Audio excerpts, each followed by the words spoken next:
Welcome to the Sports Motivation Podcast. This is Niyi Sobo, former NFL running back, now mindset coach, teaching you to be supremely confident, fearless, infinitely prepared, and consistently dominating under pressure.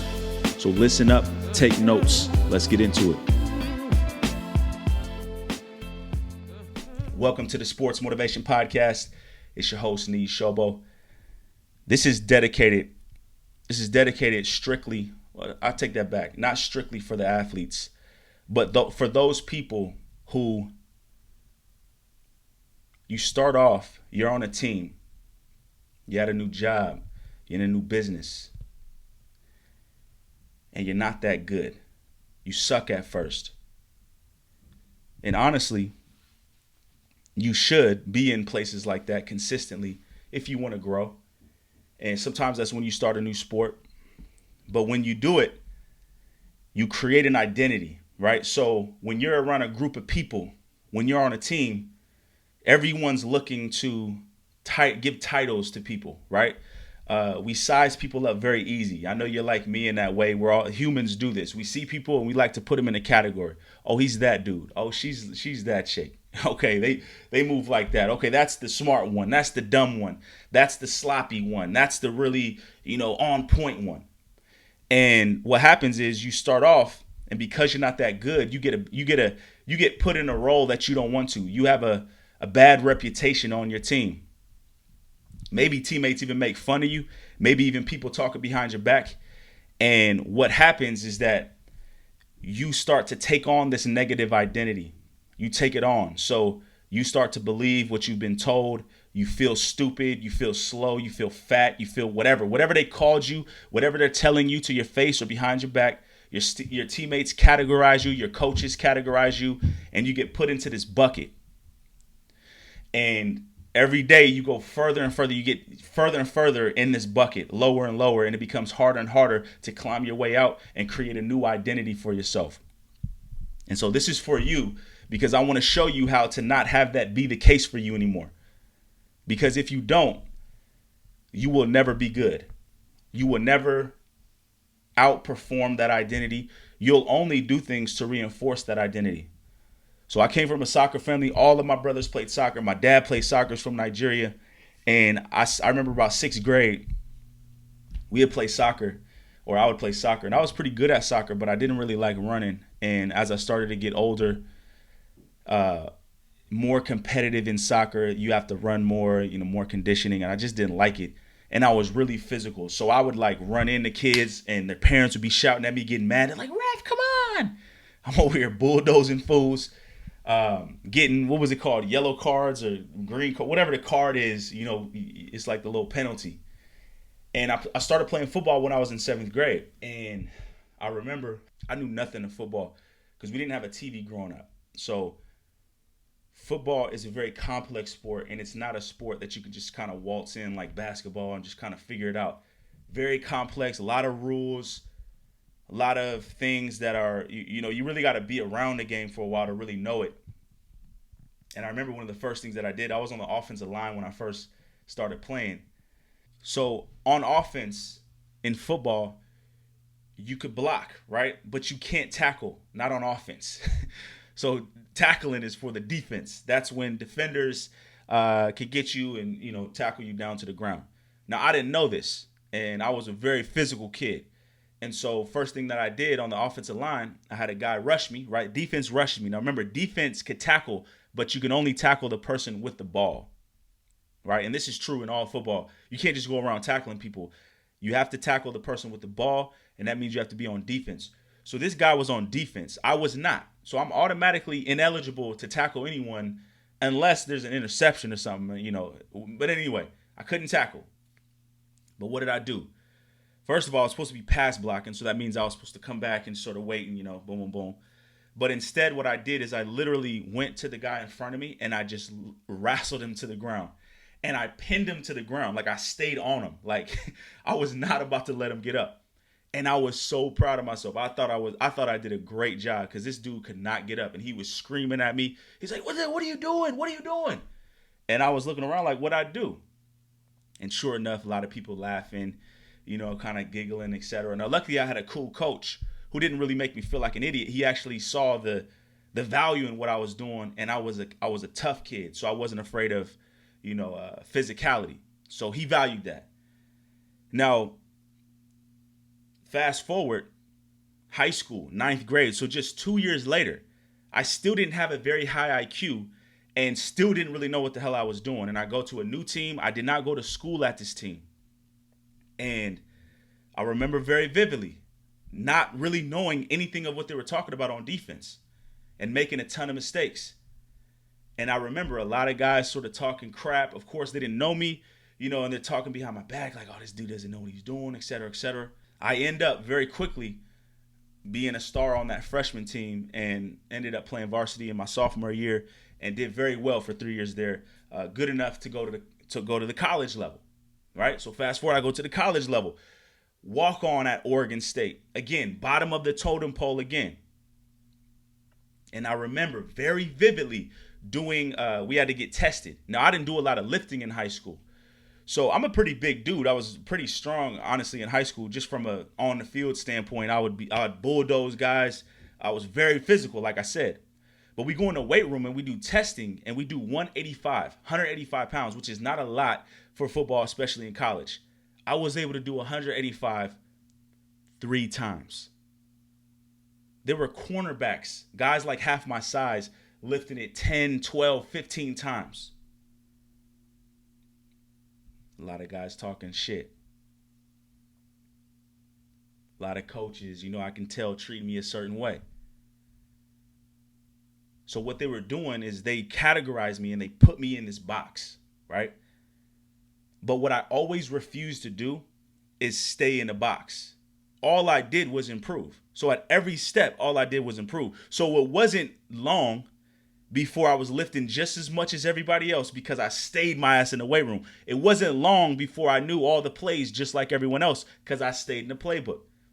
It wasn't long before you could no longer talk about me in that same way. And there's a lot of people who were talking who never got a chance to play at the college level. There's a lot of guys who were making fun of me in middle school that never even got a chance to play at a high level in high school. Same thing in the college level. There's a lot of guys who were talking a lot of shit and never got a chance to even play at the college level at a high level and then go so far as to be in the NFL, which is where I ultimately ended up. Same thing happened there. Low on the totem pole. Didn't really know the playbook. Next thing you know, I'm starting by week 3. So I'm saying all this because what was true for me is that I was put in these boxes.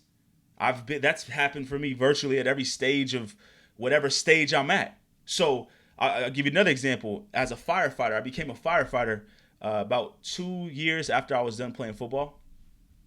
And I knew nothing about firefighting, like absolutely nothing. So much so, I remember on day 1 of academy, I kept hearing this word SCBA. SCBA, and I asked the dude, like, what's the SCBA? He's like, yo, that's the air that we put on our backs in order to breathe in the fire. I didn't even know what that's like going to play football and being like, what's the helmet? What's the helmet? What are shoulder pads? I had no idea.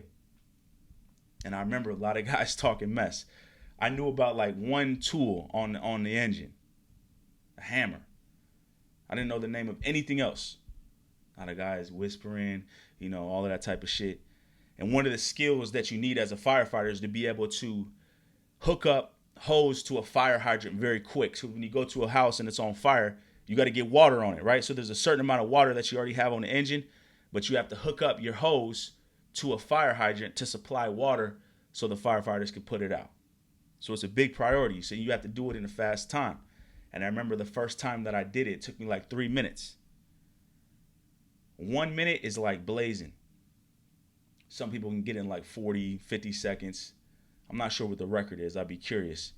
But at least in Gresham Fire, like 1 minute is legit. I think the standard was like 1 minute, 20 seconds. I think something like that. 3 minutes it took me. Guys laughing, giggling. Fast forward. I remember me and my guy Ian, we'd be out at night practicing, double flipping it like this. Flipping it. Wow. Next thing you know, I'm getting in 50s. I think one time I got in 40s. He would always beat me, but he was next level quick with it. Practice. But guess what? Guys were trying to put me in a box. Guys were trying to say, this is that guy. He doesn't know how to do this. He doesn't know how to do that. So the thing for you, whatever stage that you're at, you're going to have a lot of people trying to categorize you. You're going to have a lot of people who are very insecure. And it's always these teammates, the ones, because if you think about it, what is sports or anything, but really sports, what is sports really about? It's about evolving. It's about improvement. It's not about being perfect. But unfortunately, you got these insecure type of dudes or chicks who like to make fun of you in a certain way, have you believe a certain thing about yourself so that they could be at a certain level. They don't want to see you grow.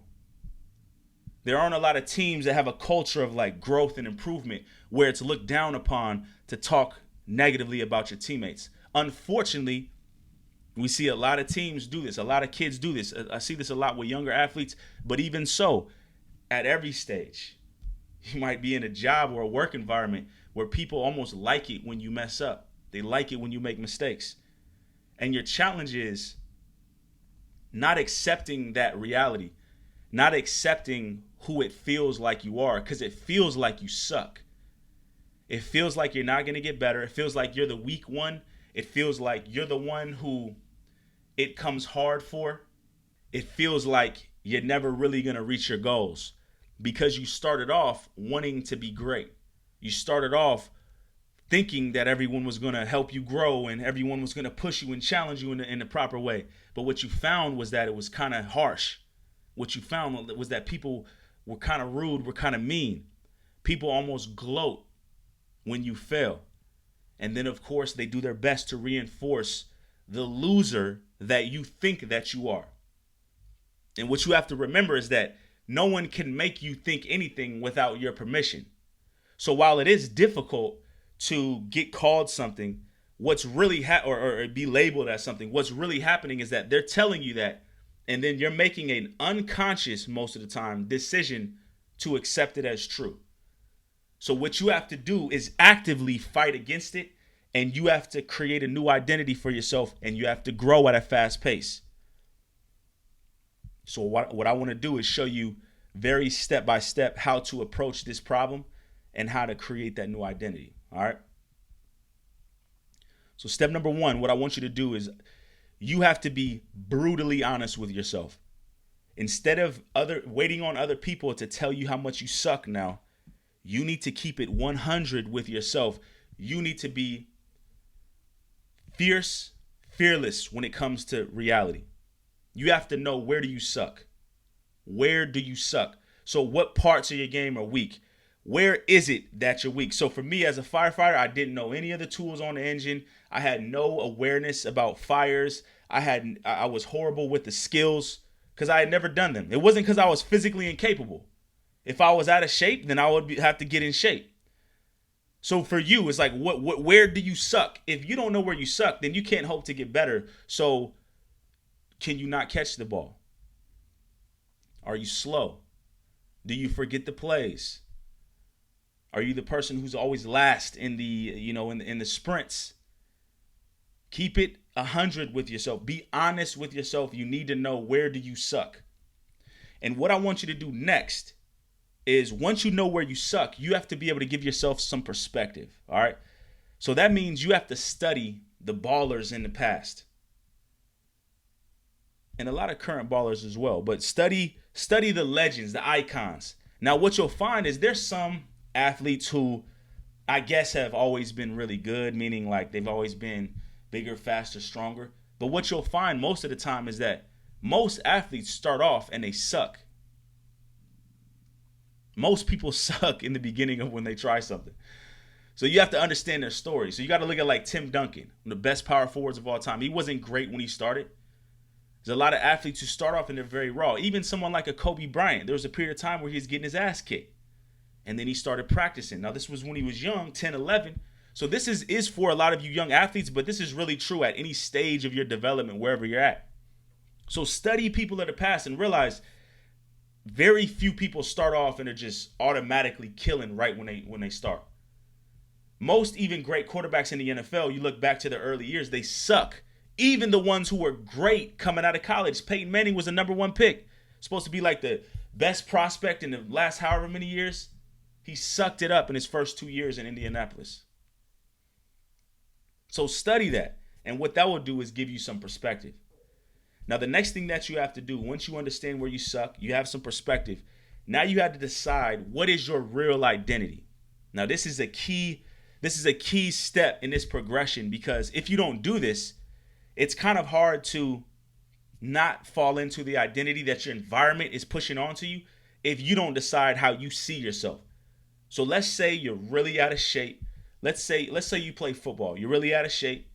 You don't know how to catch the ball, and you have very little football awareness. Okay, well, your identity has to be that you're the best, in the best shape on the team. You know every single play. You're the most reliable person on the team, and you're the toughest person on the team. That's just an example. But you have to decide, this is my identity. You got to create the version of the player that you want to be. You got to say, you know what? Like for me as a firefighter, it's like, listen, I'm going to be the best firefighter there ever was. And I defined it. I'm going to be on point. I'm going to understand this, this, and this. I'm going to know all of my tools. I'm going to be precise. I'm going to be reliable. I'm going to be in shape. There's not going to be a situation that happens where I'm going to be out of shape and I can't handle my physical responsibilities. Decide my real identity. Don't let other people tell you what it is that you are. Don't let other people tell you that you're stupid, that you can't get things easy, that this comes difficult for you. No, say this shit comes easy for me. You decide on your real identity. This is important. If you don't do this, everything else isn't going to matter. Now, the next thing that you have to do is you have to take control of certain aspects that you have 100% control over. So what are those things? You have to, number one, commit that no one is going to outwork you. If you have a negative identity or negative role on your team and you're not the hardest worker on the team, you deserve every bit of bullshit that you get from people. Whatever sport you play, there should be no one tougher than you, no one more physical than you. I don't care if it's soccer. I don't care if it's football. I don't care if it's basketball. That shit is 100% in your control. So when I was playing at Oregon State, I remember this so clear. I would be on scout team. Scout team is where you basically practice being the defense for the starters. So you're basically like a dummy. Like you're just like a little test bag or whatever. I would hit these fools so hard, defense would be mad at me. So I'm playing USC, so let's say Oregon State's about to play USC. I would play the USC running back or fullback, and I would go at our linebackers with full speed, blasting them. Nobody's about to be more physical than me. That's a fact. You might say this, and this, but guess what? I'm out physical you. When I got the start or this when I got the job at New Orleans, after the first 4 preseason games, we played against Miami. Guess what Coach Sean Payton said to me after the game? He said, listen, man, I haven't watched the film yet. He said, but you got a spot on this team. You know why? Because I heard you out there. That means I was hitting so hard, he heard me on the sideline. He heard the banging. He said, we need this dude. Not because I was so great, not because I had such high football IQ, but because I was physical. Now, can you be physical? As an athlete, can you be the most physical, the most tough person on your team? Can you take on that identity? Absolutely. So commit to no one outworking you. Get in the best physical shape humanly possible. This is a no-brainer. When I was my freshman year at Oregon State, I was a little bit on the chunkier side. I remember they said, listen, we want you to play running back, and we need you to drop like 20, 25 pounds. Imagine me showing up, not having dropped 20, 25 pounds, but still expecting to play. That shit's a no-brainer. So guess what I was eating all summer? Iceberg lettuce, chicken breasts with ranch from time to time when I had it. Iceberg lettuce, not even salad. Iceberg lettuce, chicken breast. I was broke as all get up. I didn't have a scholarship. I was working at a Pepsi factory just to be able to pay my gas bill and pay for rent. I was supposed to weigh in at 220. I was 218. That's a no-brainer. And I was coming in first on every single conditioning exercise. There's no way in the world, as an athlete, you have a negative identity, let alone trying to be you have a bad identity already? People already talking shit, and you're not in the best shape possible? Jimmy Johnson, the coach of Miami as well as the Cowboys, he's known to cut people just for being out of shape, and he considers that disloyal. You're not loyal if you're not in great shape. I can't rely on you. He would call you a coward if you're not in shape. That's some heavy shit right there. So are you in the best shape possible? How often do you train? I hope it's not whenever there's practice. We'll talk about that in a second. So get yourself in the best physical shape humanly possible. Whatever test measures you have for that, make sure that's taken care of, no problem. The next thing that I want you to do, if you're not practicing before practice, if you're not practicing after practice, you're not creating a new identity for yourself. Because if you just practice when everyone else practices, then you're just like everyone else.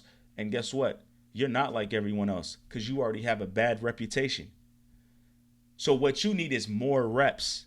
And this is the thing a lot of younger athletes don't get. Do you understand, even at the pro level, let's take a Drew Brees. Do you know when practice was over, it wasn't over for him. He had a whole nother practice afterward. There's receivers that he's throwing to. He's always at practice before it even starts. So his practices are always longer than everyone else's by virtue of how he trains. So if you are not getting more shots up after practice, you are bullshitting. If you have any goals of becoming any sort of elite level athlete, if you're not doing certain training before practice, after practice, on your free time, if all the reps you get are when you show up at practice, you're not doing enough. You are not doing enough. You can't hope to outperform that identity while doing the basic minimum amount of reps. So this is important. The next thing that I want you to do, and this is a habit, you have to evaluate yourself very often, very fast. There is no failure. So you're going to fuck up a lot. You're going to have days where you don't practice well. You're going to screw up some plays. Even though your new identity is to not screw up plays, you're still going to screw up plays. You're still going to have people talking that shit. But guess what? You have to evaluate yourself early and often.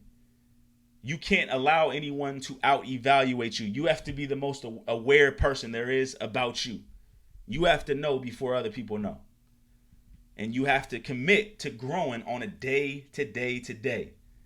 There's no failure. So no coming home and shit, crying and shit, and oh no one, this and this and that. No, what happened? What are you gonna do tomorrow? What happened? What are you gonna do tomorrow? What happened? What are you gonna do right now? What happened? What are you gonna do tonight? So you should become obsessed with improvement. That's all you need to be worried about is improvement, because that's how you're gonna recreate your identity. It's not gonna happen overnight.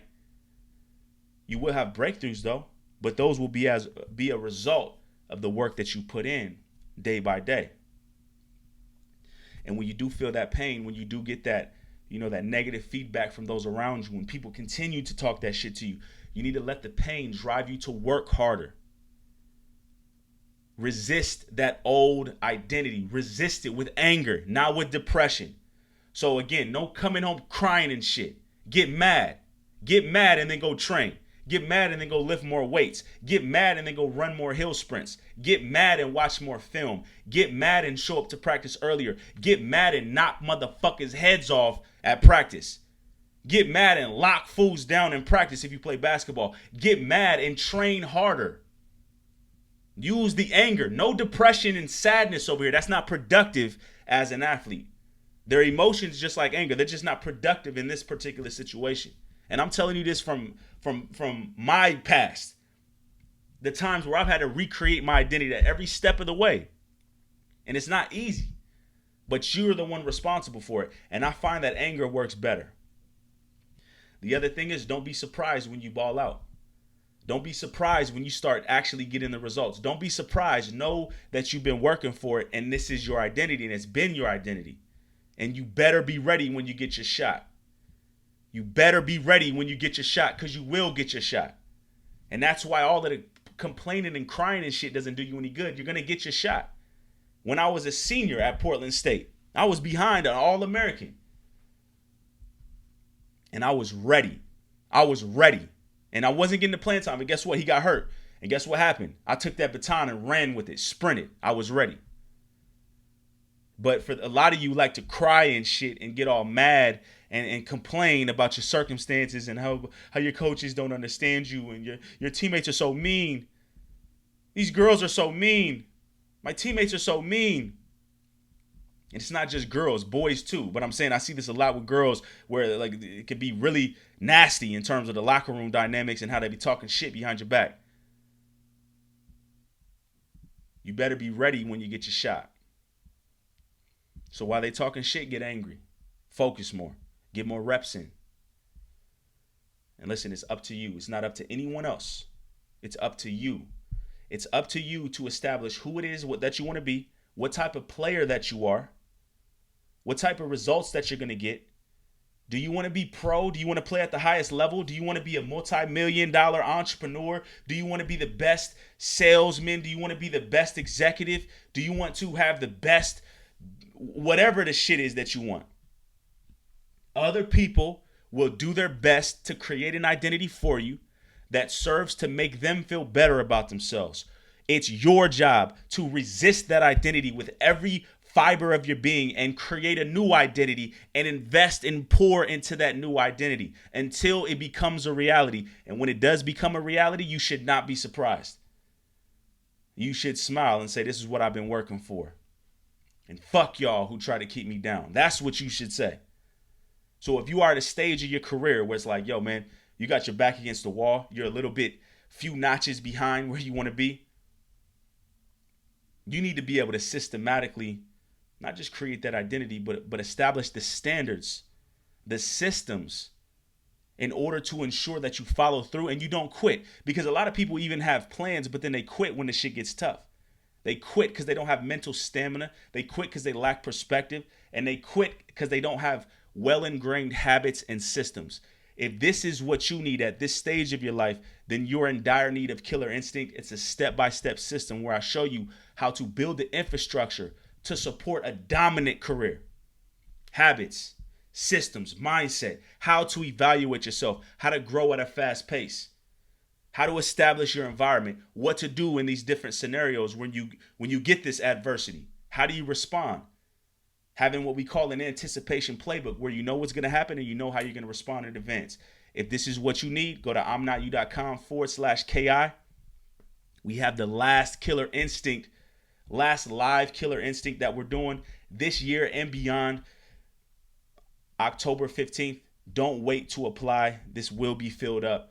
You want to be a part of this group. There's nothing like it. Very, very unique experience surrounded by other highly driven, highly focused individuals who are all dedicated to living their lives, executing, performing at insanely high levels. And of course, led by me, I take you step by step, teach you every part of the system. There's 9 phases, 35 plus steps.